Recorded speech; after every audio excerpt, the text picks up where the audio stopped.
Hey folks, you got your honeybees yet? Charlie and I just got some honeybees, but he doesn't want to get out of the car, does he? Yeah, I think he did. I'm going to have to hurry to get this done because it's starting to rain.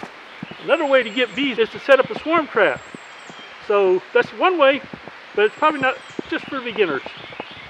I'm going to get back and close this off because it's raining. Capturing a swarm of bees takes a little more expertise. You have to get ready. You have to build the swarm trap, and probably several of them in order to catch a swarm. To catch one swarm, you might catch two, but one trap is probably not going to do you. It's also kind of an advanced thing, and you might be a little later in the season getting started. So a swarm trap is an option, but it's not the only option. Another option is get a wild swarm out in the woods, one of those trees. Well, then you got some more expertise. How are you going to get up there and get it? You can get a basket on a pole and shake them into that. Well, that's another skill. So getting bees like that isn't so easy for a new beekeeper. You really need to know what you're doing.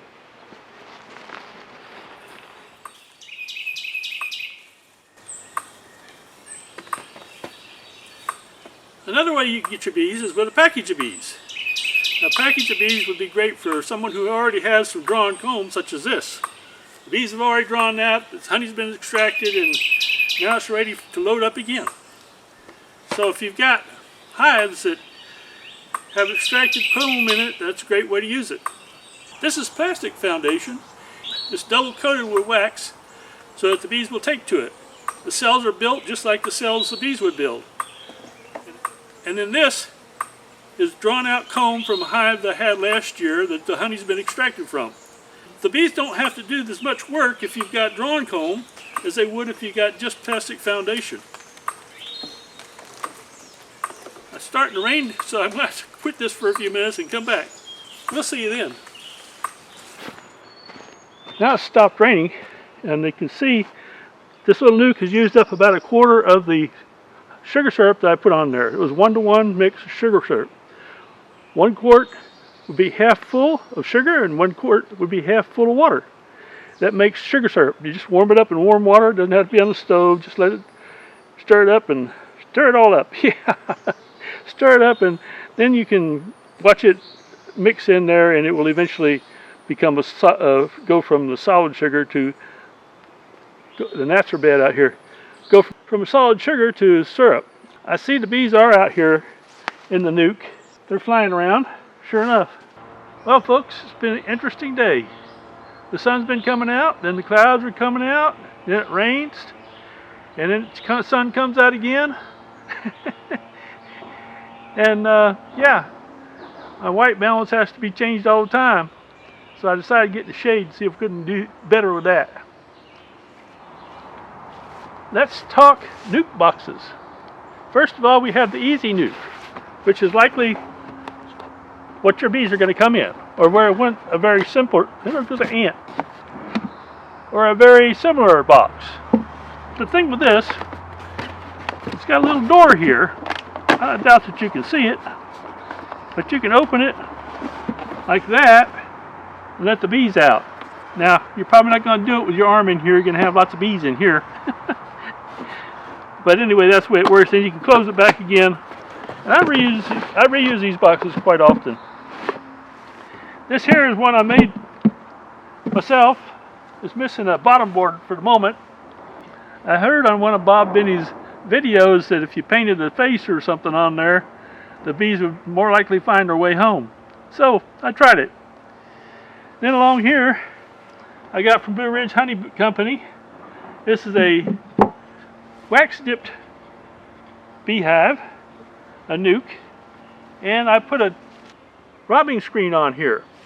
The robbing bees try to get in here, but they can't because there's a screen there. They smell the pheromones of the queen in there, so they try to get in here.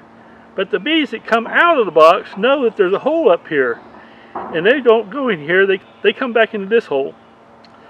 This one also has an opening for a sugar syrup jar.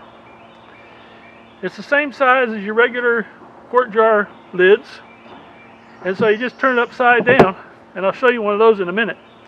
In fact, I think I'll do that right now. I've got one little bee nuke here that's already got sugar water on it, but I want to put some on over here. And I put my bee suit on because I don't like getting stung in the face.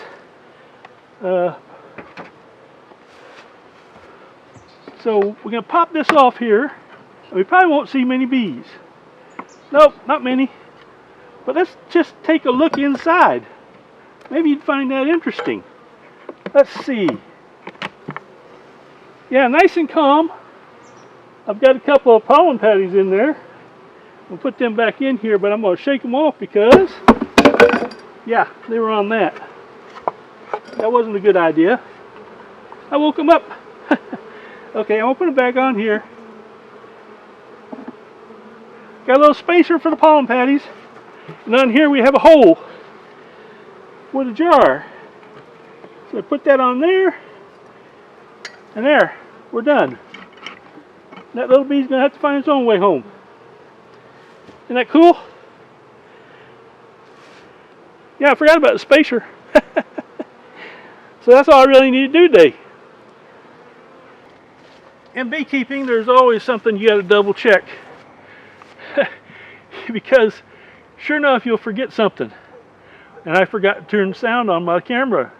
So when I'm doing my video tapes, I have to do the same thing. I have to turn the sound on because I made this nice little video just a second ago and there's no sound on it. Anyway, I was going to say, first thing I do is put my bee suit on when I go in the bee yard. It don't matter how little I'm going to be there or what, but I don't like getting stung because, whew, I got stung when I first started and I swelled up like a big balloon.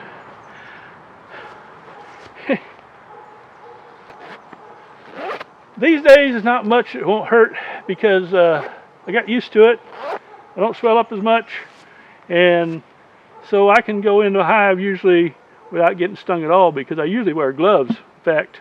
But even then, if I get stung now, it doesn't hurt very much and it doesn't swell up like it used to, and I'm pretty good. So let's get into them. Take 3. Well, I'll tell you, what I'm going to do is tell you about putting the suit on. I usually put the veil on because I don't like getting stung. I got stung when I first started, get it up and down my arm several times. They go up my sleeve, and even though I would try to keep them out, for some reason they got in there. Maybe they stung me right through the coat, I don't know. At any rate, I don't do that anymore. I wear a bee suit, and I do it mostly now for the veil that goes over my head because I want to get stung in the face. If I get stung on the arm, that's no big deal anymore. I don't swell up near like I used to. Well, if I get stung, get stung. Not a big deal. I don't get swollen up anymore. I don't swell up near like I used to. I don't swell up. Let's talk nuke. Let's talk nuke. I hope you'll subscribe. Thanks for watching, and I hope you'll subscribe. And we'll go into some bees more another time. And we'll go further into this at another date.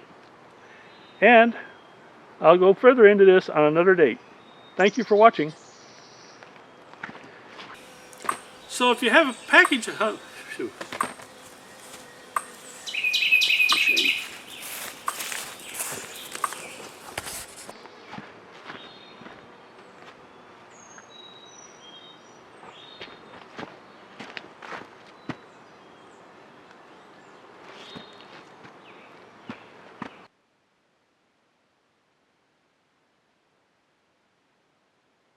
So, yeah, I don't worry too much about that anymore because